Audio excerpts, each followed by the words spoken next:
cineinc.com।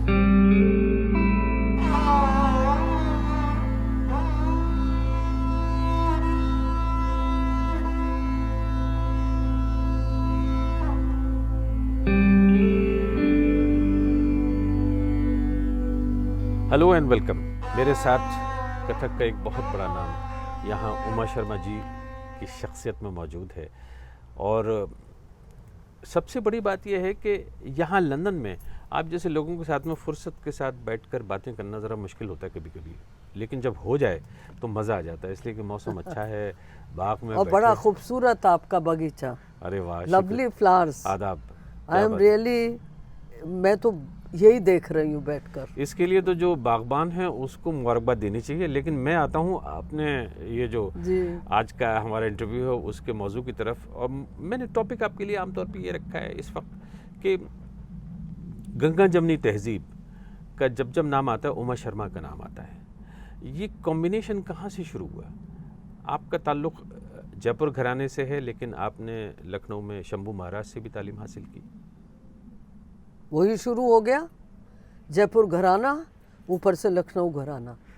Lucknow पे वाजिद अली शाह का प्रभाव, और जयपुर पे जो हमारे क्षत्रिय राणा, उन सब का प्रभाव। तो वहीं से जब जयपुर घराना मैंने लिया और लखनऊ घराने में भी सीखना शुरू किया। हालांकि बचपन से जब मेरे पिताजी ने मुझे बहुत आगे बढ़ाया, मैं ज़रूर कहूँगी थे वो संस्कृत स्कॉलर, लेकिन मैंने उनको गाते हुए श्लोक भी सुना, भजन भी सुना, गज़लें भी सुना। उन्हें के.एल. सहगल के बड़े गाने पसंद थे, और काफ़ी कुछ ये मैं देखती चली गई और आगे बढ़ी। मैं यहाँ ज़रा सा ये जानना चाह रहा हूँ कि बुनियादी तौर पे लखनऊ घराने में और जयपुर घराने में किस तरह का फ़र्क है? क्योंकि आमतौर पे हम ये सुनते आए हैं कि एक जयपुर घराना है कथक का, एक बनारस घराना है, एक लखनऊ घराना है, लेकिन आप पे जो छाप है वो दो घरानों की बिन तहा है जी। अब वो है जयपुर घराना और लखनऊ घराना। और बड़े, बहुत बड़े गुरु सुंदर प्रसाद जी, उनसे मैंने जयपुर घराना सीखा, और शंभू महाराज जी से, और इधर शंभू महाराज जी से। तो जब मैंने ये ऑब्ज़र्व किया, आपने मेरे से प्रश्न किया है कि क्या फ़र्क है, पहले मैं आपको ये बताना चाहूँगी। देखिए, जयपुर घराने में वहाँ की जो वीरता है, उसमें असर पड़ा डांस पर भी, बड़ा विगर, बहुत तेज़ी से चक्कर। It's more of a manly dance. और ओरिजिनली हमारे जितने कथक में थे सब वो पुरुष ही हुए शुरू में, बाद में आना शुरू किया, क्योंकि आप जानते हैं कि एक माहौल ऐसा था इस ज़माने में, मैं भी बहुत छोटी थी, ज़्यादा तवज्जो संगीत पे देते थे, इस पे नहीं देते थे, डांस पे। भाई तुम गाना सीख लो, लेकिन मेरे पेरेंट्स ने कोई भी ये परहेज नहीं रखा। मतलब एक तरह से वो माहौल दिया था कि लड़कियां गाना सीख लें, और लड़के जो हैं वो डांस सीख सकते हैं। अब मैं आपको कंप्लीट करती हूँ कि जयपुर घराने में मैंने ऑब्ज़र्व किया कि कवित्व बहुत है। कवित्व क्या है? तो जैसे परन वहाँ की धगते तागते कृधाते तागते धगते के नागते कैतर कर तक तागते कैतर के तान धेता तन धेता किट धान धान धा। और जो चक्कर, जो पैर का काम, एकदम गुरुजी कहते थे कि पूरा बोल निकलना चाहिए। धागे तेटे तागे तेटे कृधाते टे तागे तेटे धागे दिगे नागे तेटे कैतर कर तक तागे तेटे, पूरा पाँव से उसका निकलना चाहिए। और लखनऊ में थोड़ा सा नज़ाकत आ जाती है। वो किस तरह से? धा ता का थूंगा। अब महाराज जी तो, शंभू महाराज जी हमें जब कराते थे तो वो गढ़ी हुई लय में सिखाते थे, धा, और एक एक मूवमेंट उसका बनना, एक एक मूवमेंट का बनना, धा ता का थूंगा। वाह। और धागे तटे धागे तटे धागे तटे धागे धागे नागे कहते तटे धागे कहते तान देता तन देता कट धान धान दा। वाह। चक्कर क्या बात है। तो वो बन के निखर के आता था, उसका फर्क एकदम पता लग जाता था। मैं आपको इस शक्ल में भी जानता हूँ, जब मैंने कहा कि गंगा जमुनी तहजीब की अगर कोई अलंबरदार सबसे पहले शख्सियत है मेरे नज़दीक, उनमें आपका नाम सबसे पहले आता है। और गंगा जमुनी तहजीब में और भी बहुत सारी चीज़ें आती हैं। मिसाल के तौर पर जो आपने कहा कि कवित्य उधर से आता है और लखनऊ से। मैं पूरा क्वेश्चन का जवाब दे दूं। हाँ, बताइए। कवित्य भी मैं बता के, आप आजकल जगह जगह सुनते हैं रैप म्यूजिक। हाँ। हमारे इसमें रैप म्यूजिक बरसों से है। किस में? कथक में? वृंदावन कुंजन रचो रास, आली आली बनमाली, निरतत सब सख दे तारी, दिग दिग त्राम तक तक तक तक दिग दिग दिग, ताथू ना थे तिगदा दिग दिग थे, उगठन नव रस रंग ढंग ले गति दिखावत, हाव भाव भाव भौ कटाक्ष 16 अंग बनावत। अब ये कवित्व चल रहे हैं। वाह। जगमग नर हर खम्बते, बढ़त ज्वाल दग दग दग दग, तज उमंग भव भय, असरस चली भवानी अगगन कसत। अब ये कवित्व चलते हैं। क्या बात। और ये बड़ा पुराने से चले आ रहे हैं। इस पर जोर दिया जयपुर घराने ने। उसी तरीके से लखनऊ घराने में ठुमरी भाव, गजल भाव, तो गालिब को मैं लेकर आई। मैं इसी तरफ इशारा करना चाहता था कि आप उन लोगों में हैं, सबसे पहले हैं बल्कि मैं समझता हूँ, जिसने गालिब की जैसे गज़ल ली, और बड़ी मशहूर गज़ल जैसे कि मुद्दत हुई है यार को मेहमा किए हुए, आह को चाहिए कुम्र असर होने तक, कौन जीता है तेरी जुल्फ के सर होने तक। इन पे आपने अभिनय किया, क्योंकि आपके डांस में अभिनय पे बहुत ज़्यादा जोर रहा है, इसके लिए आप बड़ी बिंता मशहूर हैं। गालिब तो इस तरह से ये हो जाता है कि गंगा जमुनी तहजीब यहाँ से आ जाती है कि वहाँ से कवित्य आ रहा है, इधर से उर्दू शायरी निकल कर आ रही है। ये गालिब का काम आपने कब से शुरू किया था? ये इत्तेफाक की बात है, मैं काफ़ी ऊपर को उठ रही थी, अपकमिंग सी थी, तब गालिब सेंटेनरी सेलिब्रेशन बन रहा था, एंड दैट वाज 1973। ये तो वो ज़माना है जिसमें आपको पद्मश्री मिला। पद्मश्री मिला, देखिए मुझे याद है। क्या बात है। That's right. तो मुझसे कहा कि आपको 2 गज़लें करनी। अब मुझे तो बिल्कुल उर्दू समझ में नहीं आती थी। मैंने कहा मैं उर्दू कैसे करूं? तो मैं उर्दू स्कॉलर्स के पास में मैंने और जिन्होंने सब लोगों ने मेरे को बहुत समझाया, हर लफ्ज़ का मतलब समझाया। फिर मैं शंभू महाराज जी के पास पहुंची। मुद्दत हुई है यार को मेहमा किए हुए, जोशे कदह से बज़्म चरागां किए हुए। मैं थोड़ा सा आपको गा के बताती हूँ। अरे वाह, क्या बात है, ज़रूर। मुद्दत हुई है यार को मेहमानबाजी किस तरीके से। जी जी जी। ये इम्प्रोवाइजेशन सारा शंभू महाराज जी करते थे ऑन द स्पॉट। अब पुरानी मेहमानबाजी, आजकल तो कौन किसके पांव दबाएगा, कौन पंखा झलेगा, प्याला देगा, ये पुरानी तहजीब है। जरा सा एक बार वो मुद्दत हुई है यार को मेहमान किए हुए, मेहमान किए हुए, मेहमान मेहमान मेहमान किए हुए, जोशे कदह से बज़्म चरागां किए हुए, जोशे जोशे जोशे कदह से बज़्म चरागा किए हुए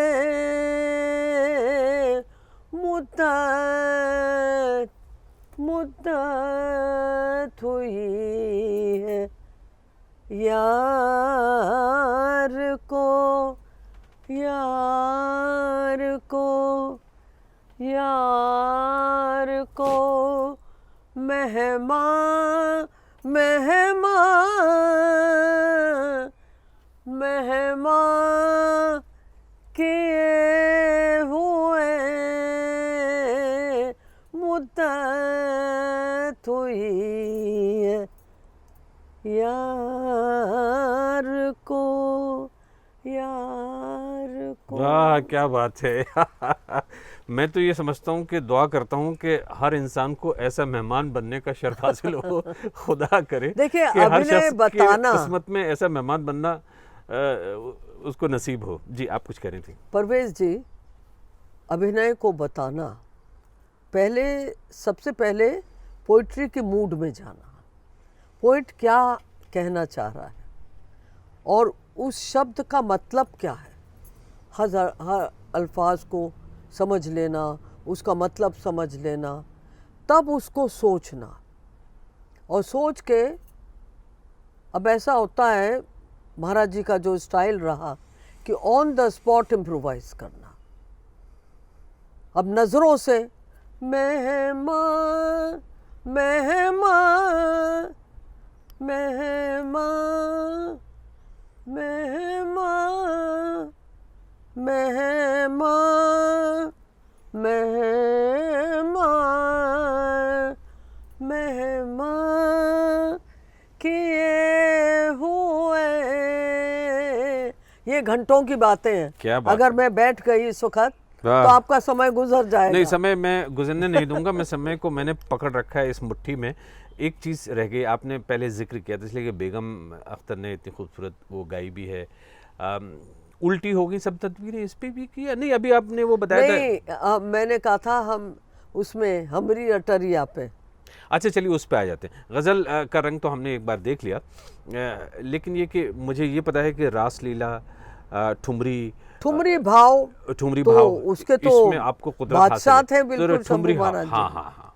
अब ठुमरी भाव, कृष्ण ठुमरी भाव बहुत चली है, क्योंकि बिंदादीन ऐसे पोएट थे, बिंदादीन जी जिन्होंने बहुत कविताएं लिखी कृष्ण को ही लेकर, और शंभू महाराज जी इसको कथक नटवरी नृत्य कहते थे। अब रास्ते में एक नायिका जा रही है, वो कृष्ण को देखती है और कृष्ण को देखकर कहती है, हेरी डगर, डगर मतलब रास्ता, रास्ता, हेरी डगर डगर डगर चलत देखो देखो देखो देखो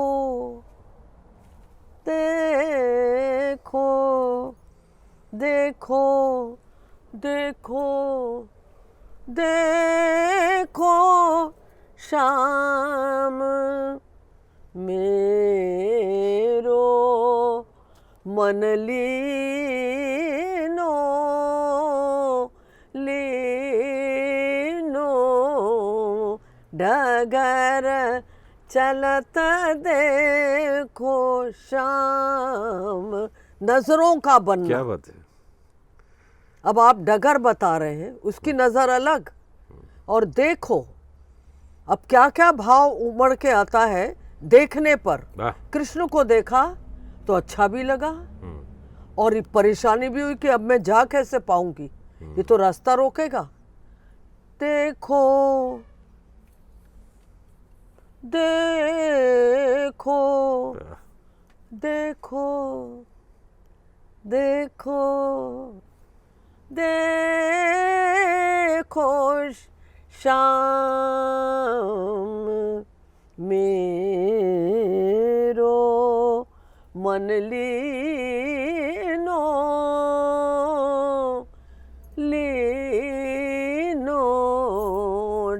डगर डगर डगर डगर चलत देखो देखो शाम, मैं तो जात पनिया भरन आवत है उत्से कान, निरखत जिया गयो लो भाई, टोना ऐसो कीनो डगर चलत देखो देखो देखो शाम शाम शाम शाम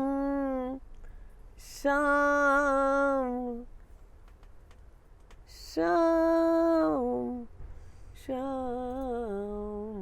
वाह, ये तो घंटों तक आप भाव बदल सकते हैं। आपने एक बात कही थी, इम्प्रोवाइजेशन। अर्थ यही है, हाथ के हाथ बदलते रहना, नई नई चीजें इंट्रोड्यूस करते रहना, और ऑन द स्पॉट जी, इसको सेट करना बड़ा मुश्किल है। मैं समझ सकता और परवेज जी ठुमरी गा के भाव बताना, ये पुरानी रिवायत रही है कथक में, जिसके लिए हमारे गुरु शंभू महाराज जी बहुत मशहूर थे, बहुत आचार्य थे वो। हाँ, और पूरा और खानदान। ये बड़ा मुश्किल है। हाँ। ये अध्याय जो है कथक का, ये मुश्किल है, and it's almost a dying art.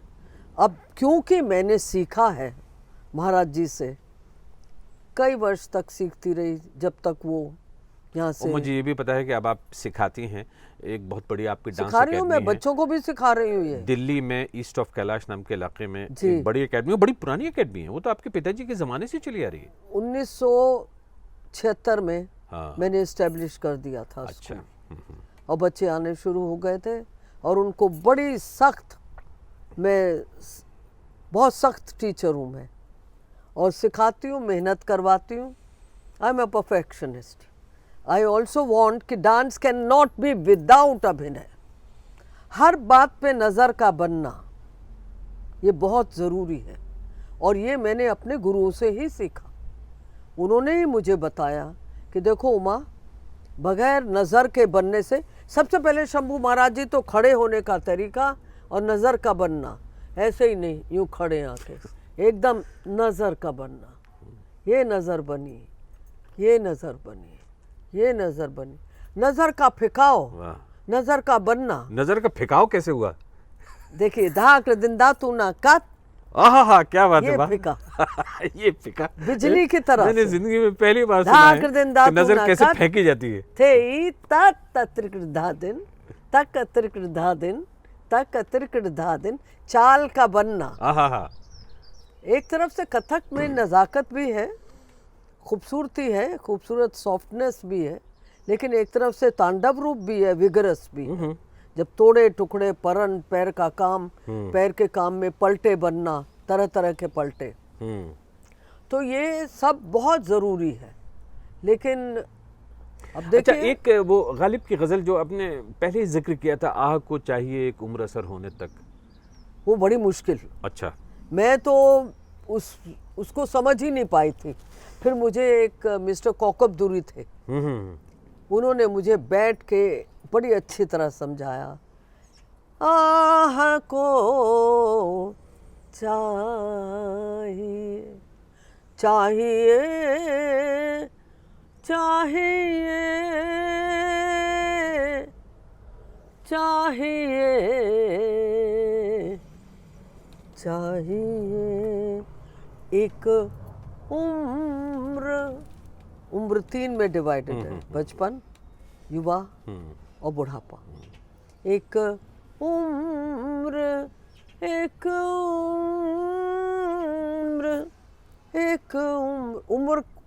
उम्र को कैसे कैसे दिखाना, और वेरियस फेजेस ऑफ एज जिसे कहते हैं। एक उम्र एक उम्र एक उम्र एक उम्र असर होने तक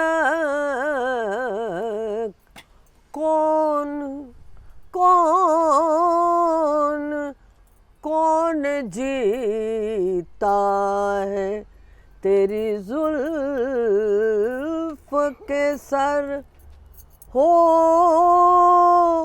होने तक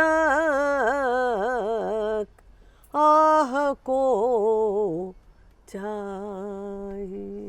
बहुत उम्दा, क्या बात है। देखिए ये बातें उमा जी आपके साथ बैठ के आपको ऐसे सुनना और देखना अभिनय, ये तो मुझे लगता है दुनिया की इतनी बड़ी नेमत है। मैं पता नहीं कैसे इतना खुश नसीब हो गया ब्रॉडकास्टिंग में आके कि आप जैसे इंसान के सामने बैठ के मैं आपको देख रहा हूँ, सुन रहा हूँ।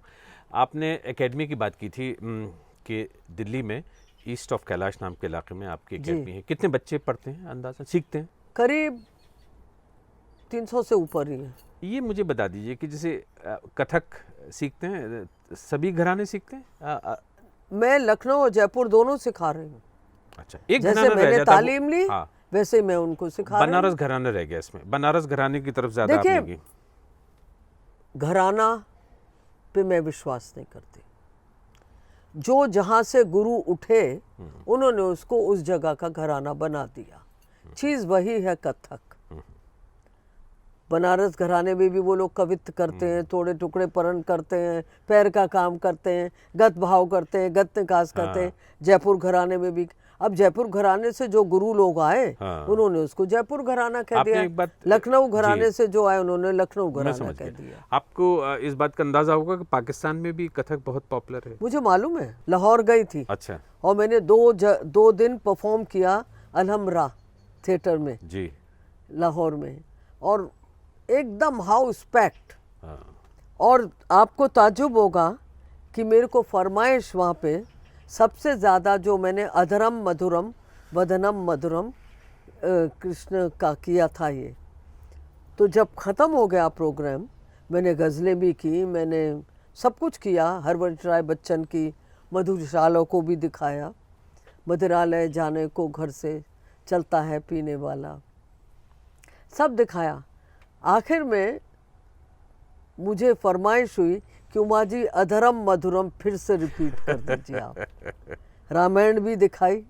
रामायण को भी मैं 1973 में रामायण को लेकर आई पहली बार। एक तरफ से गालिब लाई, उस तरफ से रामायण। फिर दूसरे पोइट्स लिए, कैफी साहब, गोपाल दास नीरज, ये लोग सब आया करते थे। ये they used to recite the poem और मैं फिर उनकी और आप उस पे अभिनय करती थी। अभिनय। अच्छा, अभी आपने वो जो लाहौर में जो परफॉर्म किया था उसके थोड़ा सा एक जरा झलक तो दिखाइए। अधरम मधुरम वदनम मधुरम नैनम मधुरम हसितम मधुरम अधरम मधुरम वदनम मधुरम नैनम मधुरम हसितम मधुरम हृदयम मधुरम गमनम मधुरम, चल के बताया। गमनम मधुरम मधुराधिपतेर खिलम मधुरम मधुराधिपतेर खिलम मधुरम। मधुरा इसकी रिदम और इसका जो नाच बनता है, क्या बात है, वो जाके एकदम। एक नाम और रह गया, मुझे मेरी बस ख्वाहिश है इसलिए कि हरिवंश राय बच्चन का आपने जिक्र किया कि परफॉर्म किया आपने मधुशाला सबसे पहले। हाँ, उस वक्त हरवंश राय बच्चन जिंदा थे और तेजी बच्चन इनके सामने। और ये भी 1973 का ही मेरा आइटम है, जब 1.5 घंटे में मधुशाला नाची और दोनों मौजूद थे वहाँ पे। वाह, उन्होंने देखा। मदिरालय जाने को घर से, मदिरालय जाने को घर से चलता है पीने वाला, चलता है पीने वाला। किस पथ से, किस पथ से, किस पथ से जाऊं असमंजस में है वो भोला भाला। तो पूरी मधुशाला की हाथों में आने से पहले, जब मान करेगी मधुशाला। हाँ, असल में मैं ये कहना चाहूँगी कि मधुशाला जो हरवंश राय बच्चन ने लिखी वो ज़िंदगी का निचोड़ है। मदिरालय ये पूरी दुनिया है जिसमें तरह तरह का सारी घटनाएं होती होता है। रहती शब रोज़ तमाशा मेरे आगे, गालिब ने कहा है। गालिब ने कहा है। अरे क्या बात है, वाह। और किस कदर खूबसूरत रही है अब ऐसी जगह चलकर जहाँ कोई ना हाँ। हम सुखन कोई ना। मैंने गालिब का बैले बनाया है। हाँ। और हर साल आपको मैं बताना चाहूंगी, आपने गालिब की बात करी है तो गालिब की हवेली को मैंने सुधरवाया। बल्ली मारान में, जो बल्ली मारान में मीर कासिम जान गली में हवेली में कोयले की टालें थी, क्या ना क्या था वहाँ पे, कारखाना लगा हुआ था, बिल्कुल हीटर बना करते थे। उस सब जगह को दिल्ली गवर्नमेंट की सहायता से मैंने उसको सबको साफ करवाया और गालिब पर मैंने पूरा सीरियल बनाया। आपने यादगार गालिब एक पूरा एक परफॉर्मेंस भी कराया था। परफॉर्मेंस करती हूँ, हर साल होता है। हर साल हम 3 दिन के लिए गालिब पे लग जाते हैं। 26 तारीख को उनका वर्षगांठ होती है गालिब की, उसको सेलिब्रेट करती हूँ मैं। एक दिन तो कल्चरल प्रोग्राम, उस दिन मैं डांस करती हूँ, अभिनय दिखाती हूँ गालिब की गज़लों पर। कभी उसको बैले प्रोडक्शन के रूप में भी ले जाती हूँ मैं। अभी लास्ट ईयर मैंने किया तो वो गालिब पर मुख्तलिफ जितनी भी उनकी गज़लों को चुनकर और उसमें 3-4 मूड्स कैप्चर किए मैंने। गालिब का रोमांटिसिज्म, गालिब की जेलसी, गालिब का परेशान होकर दुनिया को छोड़ के जाना और फिर बिल्कुल निकल ये बढ़िया। आपने गालिब के भी जो अलग अलग रंग हैं उनको भी बयान कर दिया, उनको लिया, बिल्कुल गज़लें चुनी, सारी स्क्रिप्टिंग की। अच्छा, अब ये और हर साल होता है ये। और एक दिन हम लोग गालिब की हवेली में जाके चांदनी चौक से वॉक करते हैं, मीर कासिम जान कैंडल लाइट वॉक करते हैं, मीर कासिम जान गली में जाके वहाँ बैठते हैं, महफिल लगती है, वहाँ गज़लें होती हैं, शेर व शायरी होती है, उनके बारे में बातचीत होती है। ये हर साल, ये 1991 से मैंने शुरू किया है और अब तक चल रहा है, जारी है। मैं ये भी ज़रा समझना चाह रहा था कि आप लंदन तो बहुत बार आई हैं, इसलिए कि आपका एक बड़ा गहरा रिश्ता है इस शहर से, एक लंबे अरसे से आप आती हैं। इस बार आना किस सिलसिले में हुआ? मैं उसका कारण बताती हूँ। लास्ट ईयर मैंने नॉन स्टॉप काम किया, परफॉर्म भी करती रही और मैंने बहुत बड़ा प्रोडक्शन तैयार किया, इंद्र सभा, अमानत अली का, जिन्होंने 1854 में इंद्र सभा नाटक लिखा था। म्यूज़िकल है, इसको म्यूज़िकल समझ लीजिए। उसमें नवाब वाजिद अली शाह की ठुमरियाँ भी हैं, सब कृष्ण पर। वो उसकी सारी स्क्रिप्ट, मुल्क राज आनंद ने मुझे इंद्र सभा का स्क्रिप्ट दिया, मैंने उसको काटा छाँट करके और फिर उसका स्क्रिप्ट बनाया 1.5 घंटे का और उसको प्रस्तुत किया। कम से कम 8 महीने उसकी रिहर्सल चली। बहुत ही ऐसा अच्छा प्रोडक्शन हुआ वो। अब मैं तो यही कह सकती हूँ कि जिसने देखा वो ये कहता है कि उमा जी इंद्र सभा को दोबारा कीजिए आप। उस प्रोडक्शन में मैं पूरे 8-9 महीने लगी रही। लंबा वक्त लिया आपने? लंबा वक्त लिया। उसकी एक एक ठुमरी पर भाव बताना वो सिखाया मैंने लड़कियों को। उसने बड़ा टाइम लिया, चेहरे पर भाव लाना, आँखों से भाव बताना, जेस्चर करना, फिर उस पर किस प्रकार का, उसको उसमें ये बताया कि मुजरा जो अलग ढंग से सोचते हैं सब लोग, फिल्म में देखते हैं, वो बात नहीं है। मुजरा है गा के बैठ के भाव बताना, जैसे मैंने अभी आपको बताया, गा के बैठ के और फिर खड़े होके नाचना उस पर। और महफिल सी, और नवाब वाजिद अली शाह को बहुत शौक़ था महफिल लगाने का। उसी तरीके से इंद्र जो इसमें है, जो नवाब वाजिद अली शाह का रोल प्ले कर रहे हैं, इंद्र का रोल प्ले कर रहे हैं इंद्र सभा में, वो महफिल लगा कि बुलाओ मेरी प्यारी प्यारी परियों को यहाँ जो मुजरा करें यहाँ। तो उसमें एक्टर्स भी हैं, डांसर्स भी हैं, सारा का सम्मेलन करना, एक्टर्स को और म्यूज़िकली जोड़ना, फिर म्यूज़िक अलग चल रहा है, डांस अलग हो रहा है, ये सब को जोड़ना It's a very difficult production, which Mulk Raj Anand only expected from me. अब तो वो नहीं रहे, अब तो नहीं रहे, लेकिन और आपने उन्होंने वो कहा तैयार कि कर लिया। आप कर पाएंगी इसको। आप वो तो लंदन में आप परफॉर्म करना चाहती हैं उसको? मैं तो चाहूंगी कि इंद्र सभा आए, गालिब आए। नहीं, आप इस पे रोशनी डाल रही थी ना कि यहाँ लंदन आने के पीछे एक कोई और भी राज है। लंदन आने का कारण यही था, जैसे ही इंद्र सभा खत्म हुआ मेरे ऊपर गालिब आ गया। ब्रेक चाहिए था गालिब आपको। खत्म हुआ तो मेरे ऊपर स्वामी हरदास तानसेन, जो 4 दिन का फेस्टिवल मैं ऑर्गेनाइज करती हूँ, उसमें सारे टॉप के कलाकार आते हैं, सब बड़ा सहयोग देते हैं, बड़े अच्छे से आते हैं, बड़ा मन लेकर आते हैं। क्या अमजद अली खान और शुजात हुसैन और हरिप्रसाद चौरसिया, छन्नू लाल मिश्रा, शुभा मुडगल, परवीन सुल्ताना, ये लोग सब आते हैं, विश्व मोहन भट्ट वगैरह, सारे ऊंचे कलाकार, छन्नू लाल मिश्र वगैरह, ये सब आते हैं। इनको मैं हर साल, इस साल भी अब शुरू होगा फिर जनवरी, तो इस साल मैंने सोचा मैं बिल्कुल हॉलिडे मनाऊंगा। मैं बहुत थक गई, अभी जाते ही मेरे फिर प्रोग्राम शुरू हो जाएंगे, तो this is my holiday time, जिसमें आपने मुझे पकड़ लिया और मेरे से ठुमरी भाव भी करवा दिया। Anyway, it is something nice to come because I love London. मुझे लंदन बहुत पसंद है। मुझे यहाँ का जो कल्चर, यहाँ के जो टिपिकल घर हैं, उनको मैं देखती रहती हूँ, एंड एब्सोल्युटली हॉलिडे। तो उसको लेकर मैं यहाँ पर आई, इस मद्देनज़र से आई, हॉलिडे करके फिर वही शुरू हो जाएगा। फिर सामने मंथ दिसंबर आ रहा है, गालिब, उससे पहले महाराज लीला भी मैं करती हूँ, जो श्रीमद् भागवत के 10वें स्कंद पर।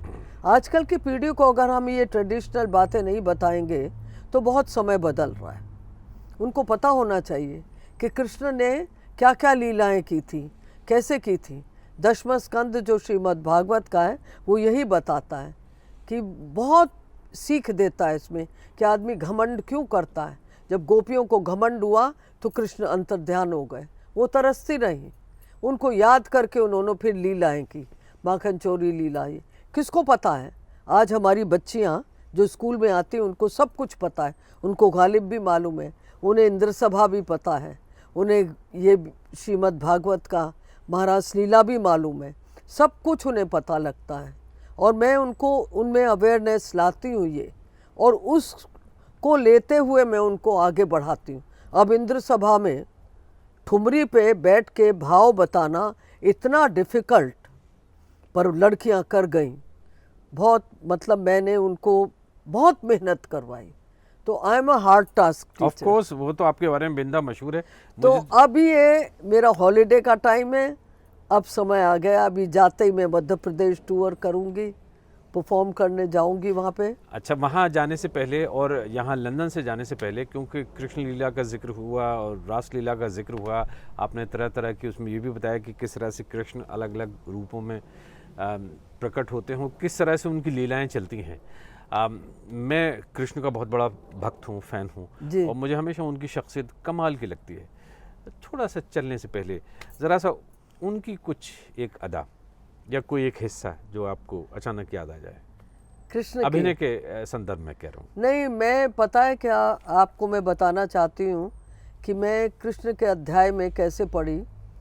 मुझे सेक्रेटरी थे डॉक्टर सुरेश अवस्थी, उन्होंने कहा उमा वृंदावन जाओ, जाके रास को देखो। तो मैं वृंदावन गई, रास को देखने के लिए पहुंची, जगह जगह भटकती रही, आश्रम में 1 हफ्ता रहने देते थे, फिर निकाल देते थे मुझे। तो मैंने रास लीला वहाँ पे उसको सीखना शुरू किया एक बहुत बड़े आचार्य से, वो भी बहुत बड़े गुरु, और उस वक्त जिंदा थे वो। और ये this I am talking about somewhere 1969 की बात है, जब मैं पहली बार लंदन आई थी। पहली बार लंदन भी मैं 1969 में आई, जब मैंने स्काला थिएटर में 1 महीने तक, मेरे साथ और भी डांसर्स थी, इंद्रानी रहमान थी, Jhaveri sister. Anyway, coming to that Vrindavan part, तो मैंने आचार्य जी से रास लीला, वो बड़ी मुश्किल से उन्होंने मेरे से पूछा कौन जातो और ये अच्छा, ये भी बहुत कुछ पूछा मुझसे। खैर, somehow other he started teaching me, उसके बाद में मैंने जब सीखा उनसे और सीख कर मैं वापस जा रही थी, मैं कट शॉर्ट कर रही हूँ, वापस जा रही, काफ़ी साल तक जाती रही। जब आखिरी मेरा अध्याय हो रहा था, करीब 4-5 साल मैं गई वहाँ पर सीखने के लिए और सीखती रहती थी उनसे। जब मैं वापस चली तो उन्होंने, मेरे गुरु ने कहा, रास के गुरु ने, कि तुम बरसाना होती हुई जाना, जहाँ पर राधा का मंदिर है खास, उसको देख कर जाना। बरसाने की होली भी बड़े मशहूर है। बरसाने की होली।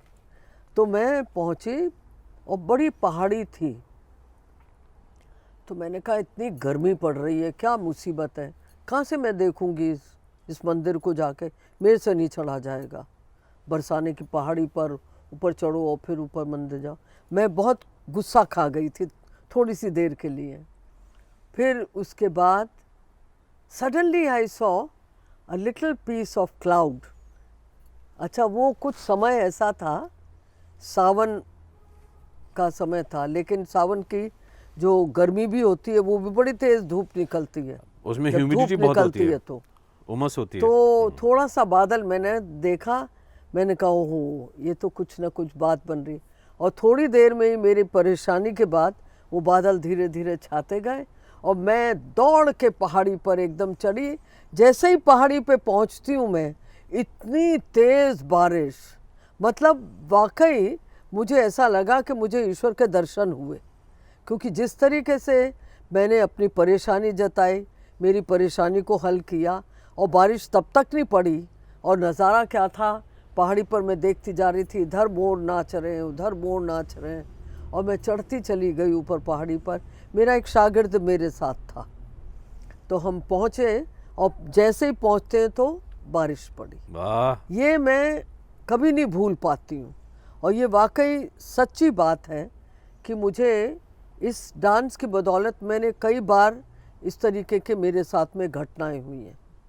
तो वो एक बार आपको नमूना दिखाना है, मैं याद दिला रहा हूँ आपको। श्रीनाथ द्वारे में गई थी। श्रीनाथ द्वारे में मैं, वही बात हुई, इतनी भीड़ थी वहाँ पे, और मशहूर है कि मैं चलने तक की जगह नहीं थे, खड़े होने तक की जगह नहीं।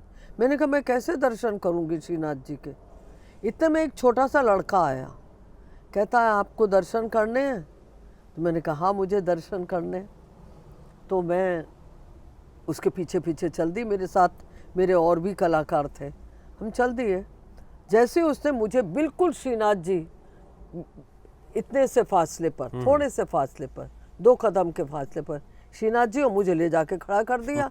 और पीछे मेरे भीड़, और पुजारी भी मुझे कुछ नहीं कह रहा कि आप यहाँ से हटिए, जबकि बाकियों को हटा रहा था। मैं खड़ी हुई श्रीनाथ जी को देखती रही, और वो लड़का गायब हो गया। उसको हम कुछ पैसे देना चाहते थे, मैंने कहा, उसने बेचारों ने कुछ सीक्रेट रास्ते से हमें लेकर आया, वो गायब हो गया बिल्कुल लड़का। तो मुझे तो ऐसा ही लगा कि श्रीनाथ जी आए, क्योंकि मैं वापस जाने को तैयार हो गई थी, और श्रीनाथ जी ने मुझे, बड़ी मेहरबानी है आप पर। सोचिए, मुझे वो नमूना दिखा, आपको नमूना दिखा ना थोड़ा सा, वो कौन सा लीला वाली बात जो हो रही थी। अच्छा, लीला वाली के अलग अलग रूप आपने दिखाए हैं जगह जगह। हाँ, तरह तरह से आप रासलीला निभाती हैं, परफॉर्म करती हैं। उसमें जैसे उसमें एक गाना है, मैया यशोदा कहती हैं, मैं पूरी लीला दिखाती हूँ उसको। बड़ी की छोटी, मैं वो डांस में, हाँ। डांस में जब मैं उसको मटकी को तोड़ती हूँ और मटकी एकदम उसमें से मक्खन बटोर के मैं बांटती हूँ कृष्ण को। कृष्ण बांटते हैं और फिर खा के मजा। इतने में माँ यशोदा आती हैं और वो देखती हैं ये क्या किया, मतलब मक्खन की मटकी टूटी हुई है और उसमें से सारा मक्खन बिखरा हुआ है और वो मज़े में खा रहे हैं अपने।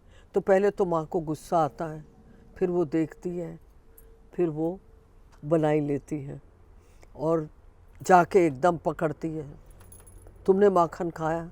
तो वो कृष्ण, मैंने नहीं खाया, मैंने नहीं खाया, मना करते हैं कृष्ण। उसके बाद में वो थोड़ा सा ऐसे बनावटी मार का दिखाती हैं, लेकिन फिर वो एकदम कान पकड़ते हैं और कहते हैं मैया मोरी, मैं नहीं माखन खायो मैया मोरी, मैं नहीं माखन खाए। तो ये माखन का है। दूसरा कालिया मर्दन, कृष्ण चलते हैं और पानी में डुबकी लगाते हैं। पानी में डुबकी लगा के गेंद चली गई होती है तो उनको सब उनके सखा लोग कहते हैं गेंद लेकर आओ।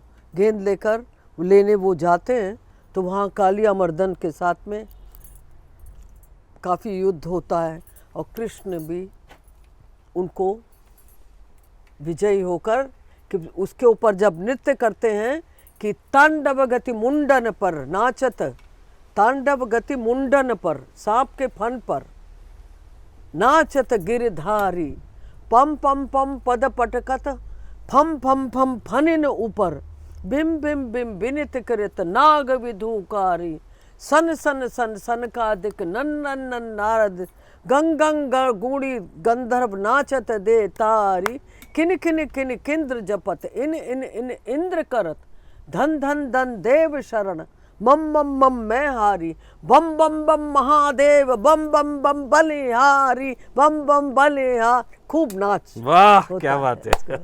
तो ये भी कविता है। तांडव गति मुंडन पर नाचत गिरधारी, वाह पम पम पम पद पटकत फम फम फम फनिन ऊपर, बिम बिम बिम बिनति करत नाग विधुकारी, सन सन सन सन का दिक नन नन नन नारद दे, गंग गंग गंग गुणी गंधर्व नाचत दे तारी। इस तरीके से कविता वाह चलता वाह है। वाह वाह वाह, ये पूरी लीलाएं मैंने क्या बना बात रखी है, हैं। बहुत मजा आया। और ये सब वाकई ऐसा, ये 3 दिन का फेस्टिवल करती हूँ, स्वामी हरदास का 4 दिन का फेस्टिवल करती हूँ, गालिब का 3 दिन का फेस्टिवल करती हूँ। गंगा जमनी नहीं हुई तो क्या हुआ? ये हुआ गंगा जमुना मेरे का लिए तीन। ना गालिब कम है, ना कृष्ण कम है, वाह। ना रामायण कम है। ये आपने बड़ी प्यारी बात कही। दो जो धुरंधर हैं अपने उसमें फन में आगे बढ़े हुए हैं, मैं उनको मानती हूँ। और मैं आपको मानता हूँ। उमा जी बहुत बहुत शुक्रिया। और आपसे दोबारा जब बात करेंगे तो आपने मेरी हॉलीडे खराब कर दी। मैं बिल्कुल कुछ नहीं करना चाहती थी। बहुत अब जस्ट 10-12 दिन के लिए मैंने कहा just go to London, that's my favourite place. ये जो लोग देखेंगे सुनेंगे ये हमारी याद का हिस्सा बनेगा और रिकॉर्ड हो गया। आपने मैं आखिर में गाते हुए जाऊंगी जी। कि जब पहली बार कृष्ण ने राधा को देखा, आप देखिए वो सूरदास का पद है ये, बूझत श्याम कौन तू गोरी, तू गोरी, तू गोरी कहाँ रहत, काकी हो छोरी, देखी नाही कबहूँ ब्रिज खोरी, बूझत श्याम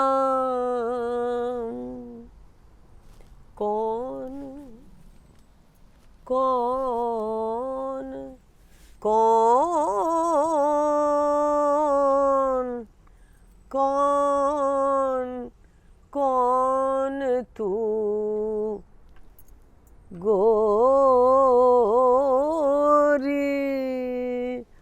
कहाँ रहत, कहाँ रहत, कहाँ रहत, काके हो, काके हो छोरी, बूझत श्याम कौन कौन कौन तू गोरी, बूझत श्याम। वाह क्या बात है, बहुत वाह। cineinc.com